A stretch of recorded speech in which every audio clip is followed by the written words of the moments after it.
Hi and welcome to another narration presented by yours truly, Cryptid's Roost. Please be so kind as to throat punch the like button and smack the ass of the subscription button as well. And remember to tap that notification bell and then select all. That way you'll receive all notifications each time we upload new videos. I would like to reach out and say a huge thank you to those of you who have supported Cryptid's Roost financially. We pray the good Lord replenishes you abundantly, and to those of you who will later on. We pray the Lord bless you as you do so. And also a huge thank you to everyone for always supporting the channel with your likes, comments and shares as well. It is all very much appreciated. God bless you all. So grab your coffee, sit back and enjoy the show. And don't forget, where fear is, happiness is not. The Blackrock Chapel Horror, Part 3. This awesome series is written by Corpse Child. If you would like to read more of their works, the Reddit link to their profile will be below in the description. With haste, the pair quietly exited the sanctuary and walked through the town that saw its citizens begin making their way to Blackrock Chapel. Wednesday Mass, Father Caraway muttered, silently chastising himself for the lapse in memory. What is it, Father? Queried the budding nun, citing the expression of anxiety on the elder priest's face. Father Caraway, still bearing a worried face, shook his head and blankly reassured her that all that was important was that they sought the Archbishop as swiftly as could be humanly possible. Within the span of another 5 minutes of walking, they arrived upon a small cottage built from stone and mortar. Fixed upon the front of the wooden door was a silver crucifix that hung by a string of rosary beads dangling from an outwardly protruding nail. Above the decoration was inscribed 3 words in Latin, In nomine Patris, in bright red. Is this the Archbishop's home? Asked Sister Meredith. Indeed, replied Father Caraway. He spotted an air of curious scepticism mould itself on the young fledgling nun's face. Archbishop Marcus always preferred modesty, Father Caraway told her, as he had already anticipated her question. As he reached to ring the worn-down yet functional bell that was fashioned to the right of the door, the elder priest briefly recollected a few of his memories of his years under Archbishop Marcus's apprenticeship. He gave the small frail string that hung from the bell 2 light tugs, hearing the 6 high-pitched rings of its frail clapper impacting against its interior. In the mere span of a minute after the bell rang its last, the wooden door began to jolt ajar. "Who seeks my home?" a voice called out from the inside of the cottage. The voice was that of a man far older than Father Caraway. "We have seeking counsel and aid against a grave and unknown evil that has plagued the God's kingdom of Blackrock Chapel." Father Caraway couldn't help but emphasise the urgency of his request for an audience. The entrance of the cottage was revealed as the wooden door was opened fully. Standing in the doorway was an elderly man clad in a soft velvet robe with a white cross stitched into the left. Despite his aged appearance, the man stood a solid 6 feet in height, even dwarfing Father Caraway's mere 5 foot 6 inches. The man's head bore a clean shave, bearing only an albino moustache and beard that reached down to his collarbone. For a solid moment that seemed to stretch, the man in the doorway examined them, evaluating the sincerity in the spoken urgency. "Well then, you best come inside," said the man in the doorway, finally breaking the ever-straining silence and gesturing for them to enter. The pair entered, the older gentleman promptly closing the door behind them. Inside the cottage, the young Sister Meredith felt a sense of warm comfort. The walls held different variety of oils and myrrh. Large, thick leather-bound volumes were neatly lined atop a shelf perched above the fireplace that housed a ferocious blaze within. Father Caraway became once again lost in his memories of days past. "So tell me, what is this vile menace you beseech my aid for?" The question breaking the elder priest from his memories. Wasting not an instant, Father Caraway began regaling the Archbishop of the hauntings of the prior 2 days. As he continued his dreadful tale of the horrors that occurred in Blackrock Chapel, the elder priest saw the face of the Archbishop become grim and sombre, as if he bore some grave piece of the macabre enigma the others didn't. When Father Caraway was finished describing their peril, a long and unsettling silence hung in the air of the cottage.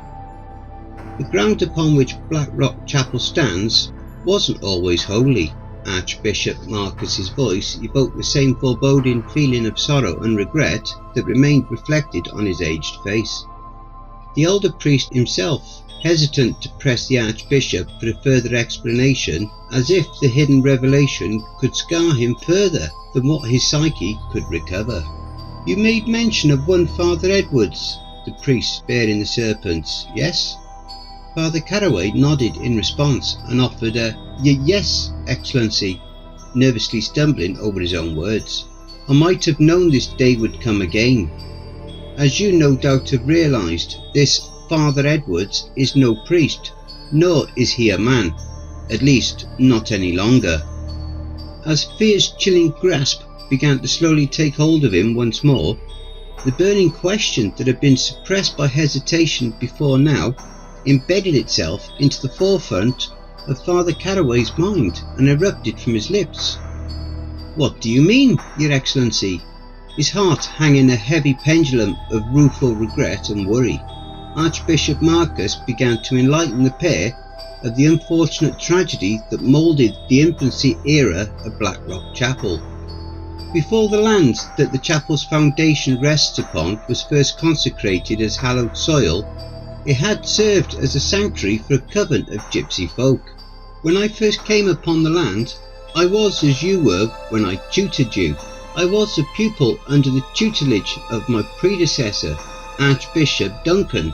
It was my first journey abroad for the spread of gospel. For a brief moment, Father Caraway's mind, with cursory accuracy, recollected small fragments of his own initial journey abroad before he was commissioned to the status of priest. His recollection of prior ages halted when the Archbishop's voice began again. When we arrived, it was a mere darkened patch of earth that appeared to bear sparse, if any, vegetation, and in its centre a massive dark stone boulder sat in perchance. I remember that engraven upon its outwardmost surface was the image of some manner of talisman within 2 words in the dialect of the gypsies: Tara condemnatulor. The Archbishop's face darkened, the aged features of his face beginning to pronounce themselves by shadow. Only long after the grave events that occurred there did I ever learn what those 2 words meant, for in our tongue these words translate as land of the condemned. The dread incubating within Father Caraway tightened its firm grasp on his mind. We wished at first to establish commerce with them. We thought that through fellowship we may convert some of them to the Lord's Gospel. Archbishop Marcus's eyes fell to the ground in a frightened, stoic gaze as a chilled shudder escaped him. We were wrong. His voice was devoid of any emotion, save for petrified trauma. Stare still fixed to the ground, the Archbishop continued in a gravelly voice. 2 years passed in harmony until strange occurrences began. Morbid curiosity bested Father Caraway, and he queried Archbishop Marcus as to the implications of the occurrences he referred to. At first we simply brushed them off as a minute phenomena, events that we wouldn't try to bear real significance to as they occurred few and far between. With the progression of time, however, the phenomena became more recurrent and amplified in its malignance. The other priests in our congregation awoke every night in terror and foretelling of unrighteous envisionings plaguing their sleep, and storms began to grow fierce and unwavering night and day. It was one dusk, however, when our paranoia reached an apex and our goal of peaceful fellowship was abandoned. The cracks of the flames dancing upon the oak kindling inside the hearth arrested the mournful stare of the Archbishop. Voices. It began with the voices that came to me, whispering all manner of unrighteous blasphemies to me. Night upon night, the ghastly voices beckoned to me. tempted me to partake of the ungodly acts that they would describe to me. Through the grace and strength of the Lord willed me to resist them, I began to grow worried, and I recounted my experiences to another apprentice under my former Archbishop's study. The Archbishop's gaze met once again with the elder priest, the man you named as Father Edwards. Father Caraway stared in confusion at what he was told. Just before he could question himself of the plausibility of what Archbishop Marcus's implications were, morbid realization sent a thunderbolt that shook his mind to its innermost foundation. Not a man, not any longer.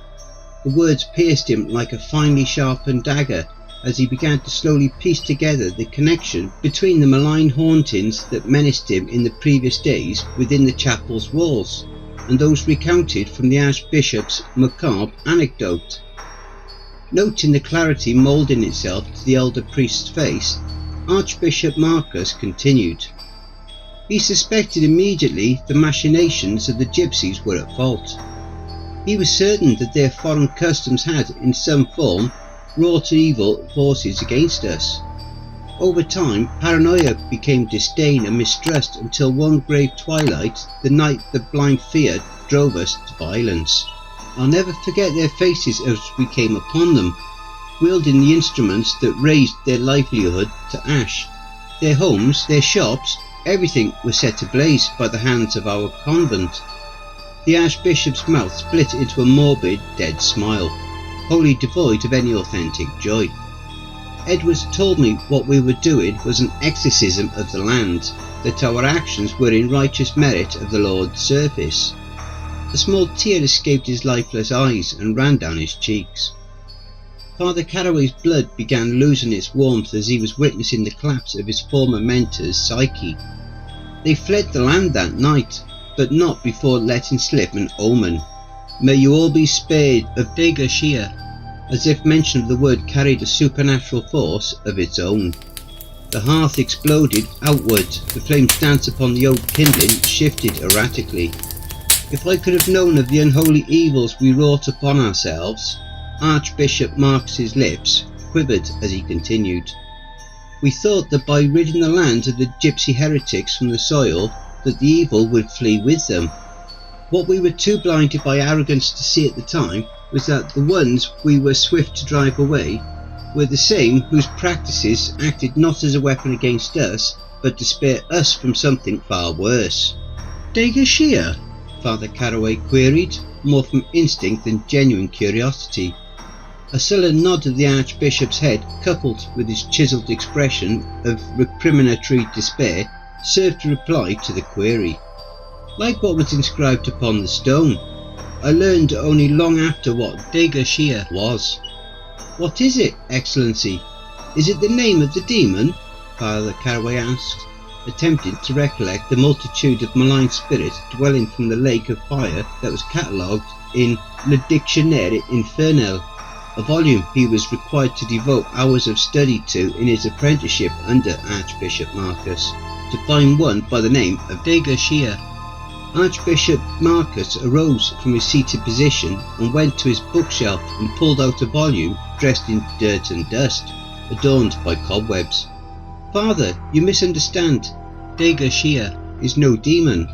Blown away the concealment provided by the dust on the cover, the volume's cover was revealed to be a faded yet polished brown hue, leather-bound and bearing no title on the front. The Archbishop fixed himself with his reading lenses and opened the worn volume halfway and began turning further pages until he found the specific page bearing the heading of Myuu Louis Degashia. Father Caraway gazed intently at the faded page before him, unsure exactly of what to make of the foreign runes scrawled upon the page. Archbishop Marcus placed his index finger upon the passage in question, directing Father Caraway's gaze. When they fled, the coven of gypsies left behind this tome. Archbishop Marcus read the passage that detailed the Myuu Louis Degashia, the curse of the debased, in their tongue. Father Caraway's blood chilled, draining his skin pale as he listened to the Archbishop tell of Degashia, being the physical manifestation of mankind's condemnation itself. The memories of the chapel's phenomena abrasively invaded his mind once again, pronouncing emphatically the gratuitous blasphemies the wraiths assaulted him with. The Archbishop further explained that those that fall victim to Degesia do so when they call out to them, seducing them to either embrace whatever sins they've committed that drew the attention of them, or by stripping them of all hope of salvation until their demise, wherein they had to join the ranks of the condemned. As Archbishop Marcus continued reading, the elder priest glanced page where he felt his skin begin to crawl at the sight of the illustration on the page's bottom right corner. The illustration depicted the scene of a man brought to his knees and clutching his forehead as long black serpents appeared to swarm over his body. The face of the man was craned back to face the sky above and was twisted into an expression of perpetual agony. The detail of the image that disturbed Father Caraway, however, was a large dark monolithic stone stood erect, and protruding from the black stone was what looked like a cyclonic whirlwind formed from many faces that appeared conjoined, all of them twisted in the same expression of abject horror and sorrow. Spotting this, Father Caraway felt a dread of nausea grasp firmly to him, as the recollection of his nightmare forced itself abrasively into the forefront of his thoughts. "How has it been taking the form of Father Edwards?" Father Caraway queried, using the question to void the malignant event from his mind. The Archbishop fell silent once again, his aged face giving way to its earlier state of mournful despair. "As written in the tome here," Archbishop Marcus began, as he placed his index finger upon the excerpting passage he meant to reference, his vocals low and forlorn. "Degesia can assume the avatar of any that are of them to walk the earth above." The chilling words returned to Father Caraway. Not a man, not any longer. Utter despair consuming him, Father Caraway gave in to the compulsion to query Archbishop Marcus of how Father Edwards, a servant of the Lord, could have been met with such a fate.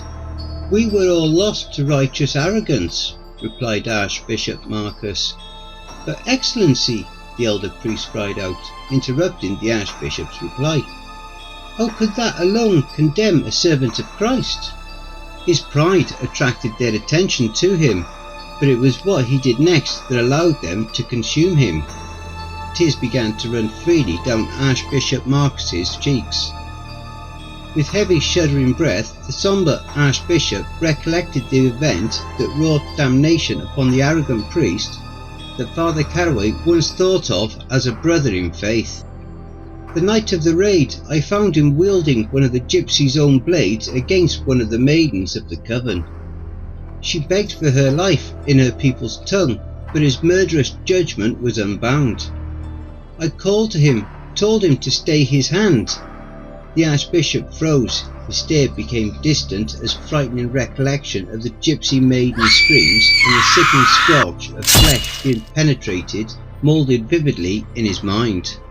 A deadly silence hung within the cottage, contested only by the cracks of the kindling beneath the flames, that only ever lightly increased in volume. Father Caraway felt himself in a state of fruitless denial of what he was just told, that a fellow servant of the cross was a murderer and had committed himself to the whims of an unspeakable evil that even now wears to his face. It was then that a horrific realization revealed itself to him that almost caused him to faint. Who else but Father Edwards could have called for the Mass for sermon tonight? "Can it be stopped?" Sister Meredith queried, with a shaking tone of panic seeping into her voice. The young fledgling nurse's voice caused the two men to glance at her with a mild surprise, as until that instant her silence had caused them to forget her presence entirely. Before a reply could be offered, a mass of shrill screams in the distance arrested their attention. The three listened to the sounds of many clambering, stampeding footsteps, accompanied by a collective cacophony of frightened screams. Father Caraway opened the front door of the cottage to reveal that the source of the sounds were of the townsfolk, who were gathered for Mass before, now fleeing Blackrock Chapel for their very lives. The full magnitude of the mortifying display caused the elder priest to fall to his knees in a trance of terror-induced shock. "Father Caraway!" exclaimed Sister Meredith as she rushed to him with urgency. Archbishop Marcus exited the cottage into the midst of the chaos. "What's going on?" the Archbishop demanded to a fleeting young farmhand. "Monster in the sanctuary!" cried the farmhand before pushing past the Archbishop. Once his stance was regained, Father Caraway waded through the horde of fleeing congregation until he found Archbishop Marcus once again. "It's De Garcia! It must be! Tonight was Wednesday Mass! It was a trap!" the elder priest exclaimed with staggering breath. With a cold, icy and stoic glare carved into his aged face, he turned to Father Caraway and said, "We must destroy the evil of Black Rock." "How?" Father Caraway queried, remembering his own encounters with the frightening entity and the lack of effect his holy objects with, warding them away. In a grave tone, Archbishop Marcus answered, "By fire this evil was born, through fire so too shall it die." The two continued pushing through the terrified churchgoers, climbing up the steps and thrusting the chapel's entrance open. Don't forget, if you enjoyed that story, be sure to pop over to the author's Reddit profile and drop them a line, or even give them a glowing review. I'm sure they really would appreciate it. The link to their Reddit profile will be below in the description. Please be so kind as to throat punch the like button and smack the ass of the subscription button as well. And remember to tap the notification bell and then select all. That way you'll receive all notifications each time I upload a new video. Oh, and don't forget to share the video far and wide. This will all help with YouTube's algorithm and will help to promote this channel more. And don't forget to check out the merch store. The link will be in the description and also in the video thumbnail. And if you would like an honourable mention, send in a snapshot of yourself with your purchase and I'll feature it in one of the videos. I now have my very own subreddit community where you can submit any stories you've written. You can submit your stories or encounters either there or send them to cryptidsroost@gmail.com. If you wish to remain anonymous, that's fine with me. All the links are below. I also have a Facebook group, Twitter, Reddit, and you'll also find me on Discord. If you would like to support this channel and help make it grow, my PayPal is paypal.me/cryptidsroost. Again, that will also be below. And don't forget, where fear is, happiness is not.